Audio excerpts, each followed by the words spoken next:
Senator Bernie Sanders is addressing some of his supporters at a delegate meeting here in Philadelphia. I want to listen into that. And God, we're not fringe players anymore.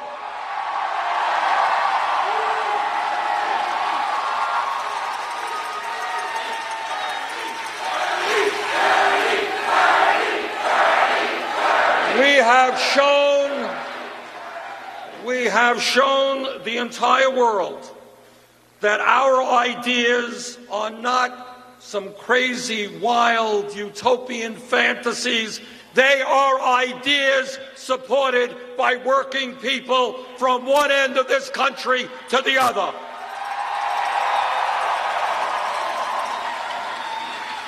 We showed that the American people want a bold, progressive agenda that takes on the billionaire class, that fights for racial, social, economic, and environmental justice, and that will create a government that represents all Americans and not just a handful of wealthy campaign contributors.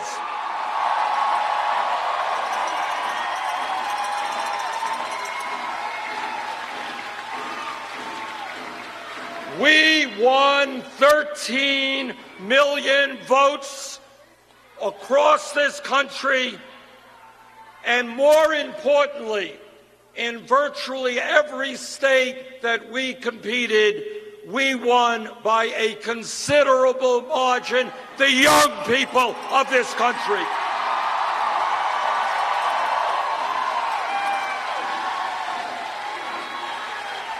We won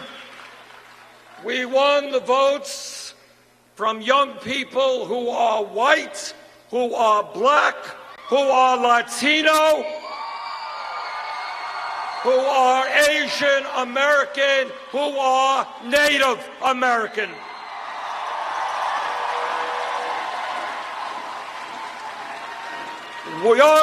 Young people, by definition, are the future of America.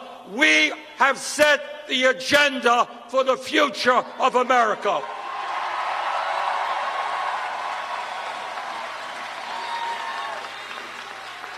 We won 23 Democratic primary and caucus contests. We won over 1,800 pledged delegates. Welcome to Philadelphia.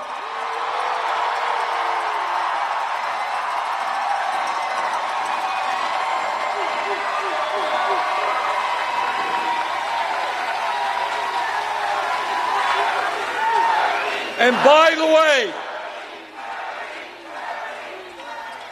by the way, while it is true, we did not get many super delegates, we won 46% of the pledged delegates.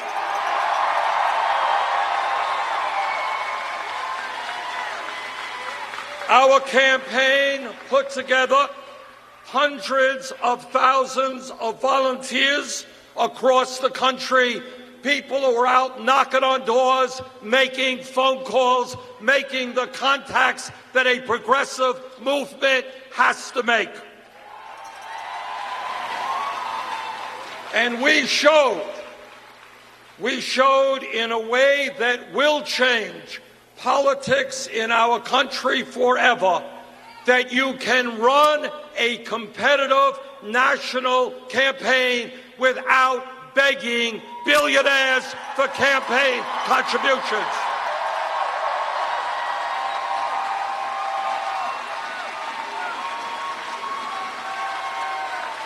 All of us are proud that we are the only campaign not to have a super PAC.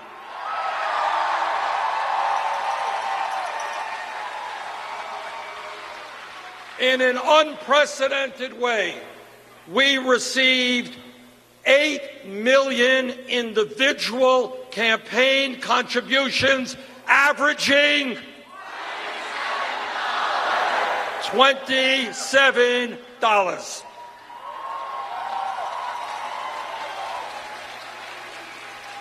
We focused on issues the establishment has pushed under the rug for too long. Our people participated in writing the platform in meetings held in St. Louis a few weeks ago and in Orlando last week, and I want to thank them for their great work.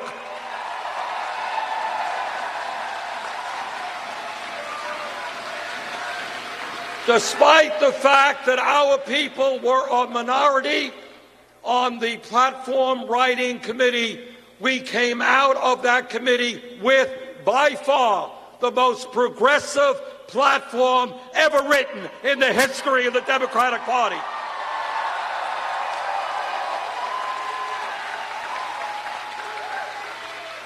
Just the other day, the Democratic Rules Committee met, and once again, we won a major victory in transforming the Democratic Party.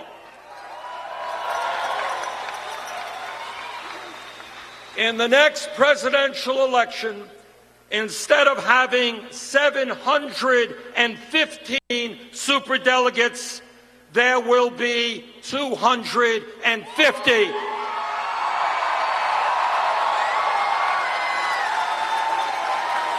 A 60% decline.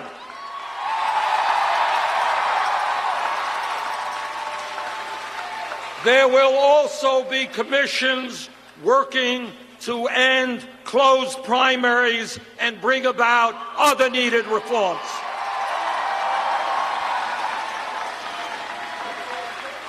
As I think all of you know, Debbie Wasserman Schultz resigned yesterday as chair of the DNC.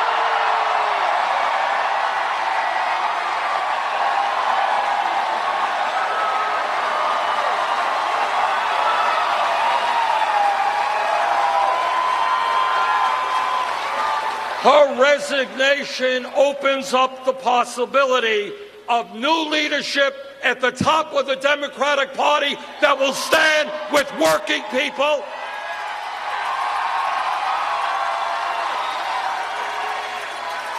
and that will open the doors of the party to those people who want real change. In addition, as a result of our political successes in a number of states, there are now at least 5 chairs of state Democratic parties who were elected as part of the political revolution.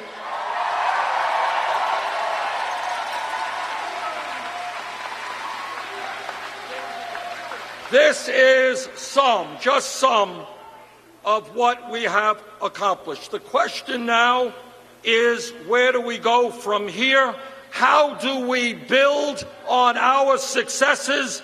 How do we continue the political revolution?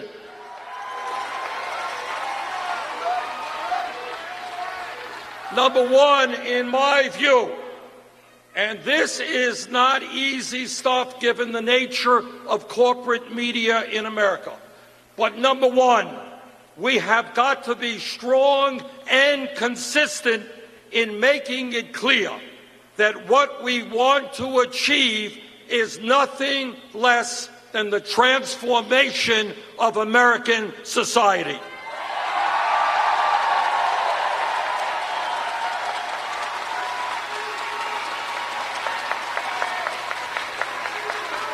That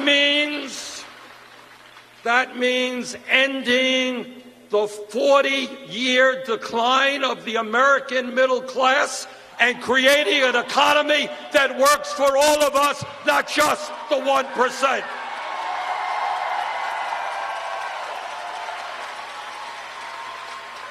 That means ending the immoral and grotesque level of income and wealth inequality in this country today.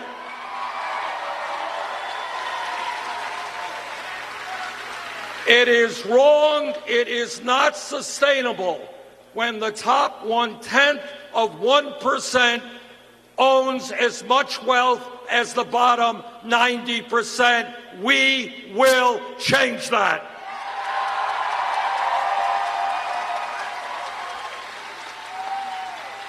In the midst of massive income and wealth inequality, yes, the wealthy and large corporations will start paying their fair share of taxes.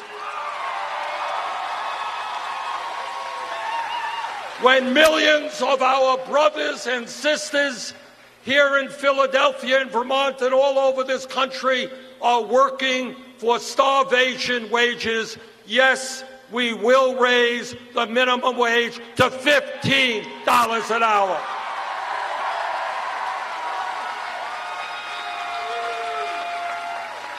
Whether it is Flint, Michigan, or hundreds of other communities around this country, we will rebuild our crumbling infrastructure and create millions of decent-paying jobs.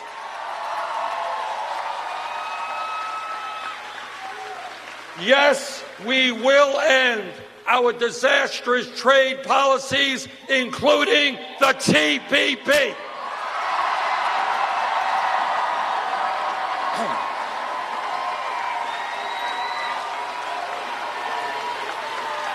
And starting today, we are going to do everything we can to make sure that TPP does not come to the floor of Congress during the lame duck session.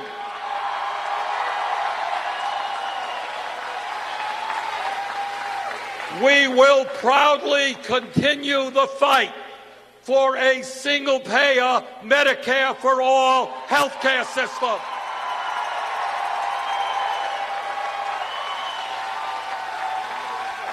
Health care is a right for all people.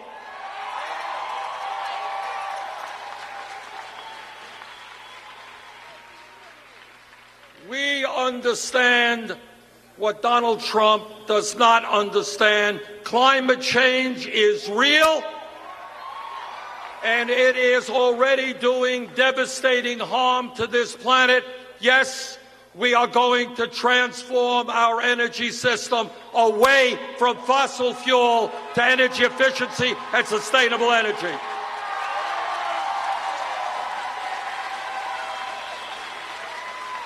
Yes, we are going to reform a broken criminal justice system.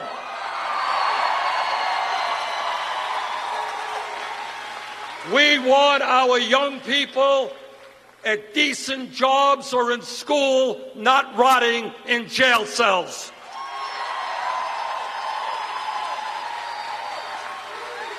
And yes, we are going to achieve comprehensive immigration reform and a path toward citizenship.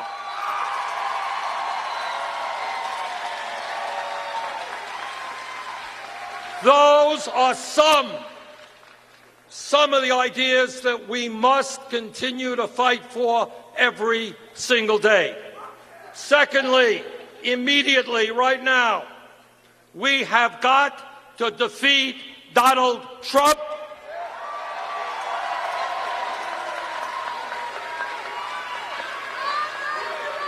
And we have got to elect Hillary Clinton and Tim Kaine.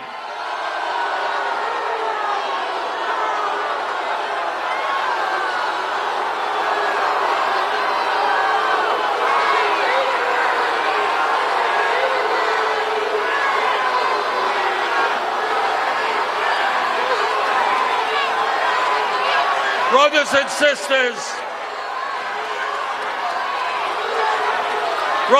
sisters,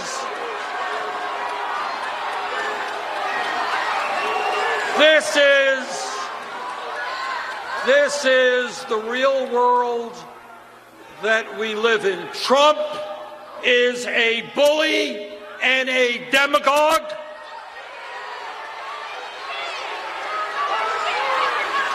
Trump has made bigotry and hatred the cornerstone of his campaign. Throughout this campaign, he has insulted Mexicans and Latinos. He has insulted Muslims. He has insulted women and African Americans.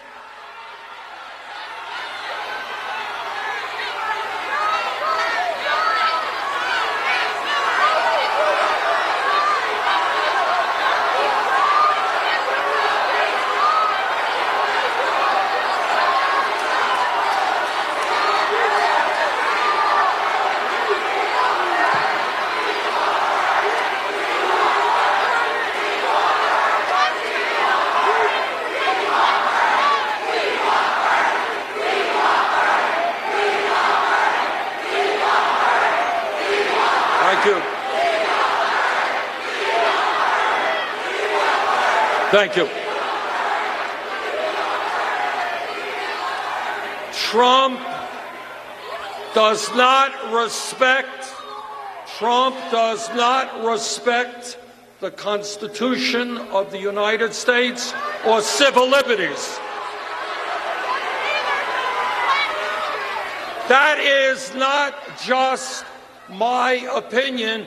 That is what many conservative Republicans believe.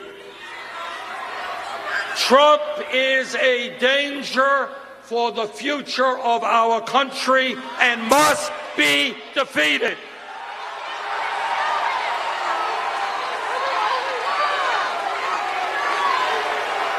And I intend to do everything I can to see that he is defeated.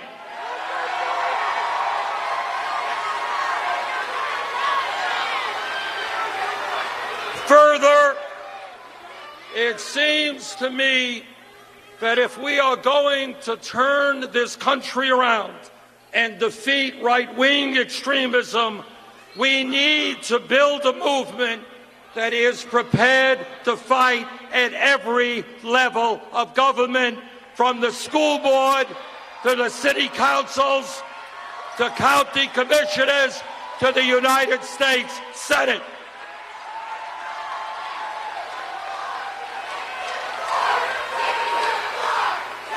My hope is that our revolution will be supporting at least 100 candidates all across this country. And by the way, as all of you know, real politics is not necessarily sexy. Knocking on doors, talking to people, handing out leaflets, sending out emails. But that is what we need to do.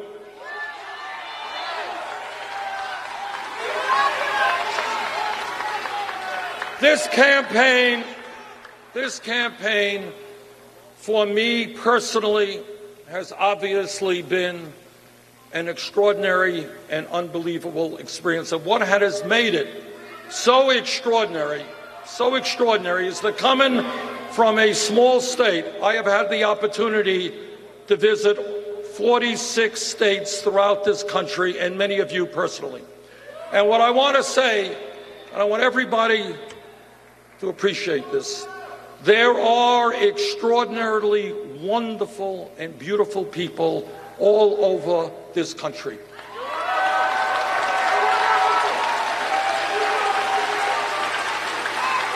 I have met people in every state, young people, working people, old people, people from every race and every religion, who have hope in their eyes and are prepared to come together to transform our country. This campaign has been a fantastic beginning, and from today onward, we continue the fight. Thank you all very much.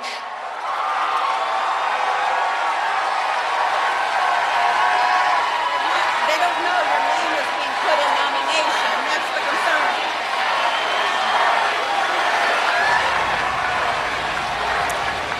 Pretty remarkable moment. Bernie Sanders, who was defeated for the Democratic presidential nomination, he's there with Jane Sanders, his wife, right now, actually got heckled and booed when he told the crowd there to support Hillary Clinton for president of the United States. It was a fairly extraordinary moment there. I don't think I've seen that before when Bernie Sanders has been speaking. It underscores the passion of his supporters right now, who clearly, at least many of them in that room, do not want to support Hillary Clinton. Jeff Zeleny is here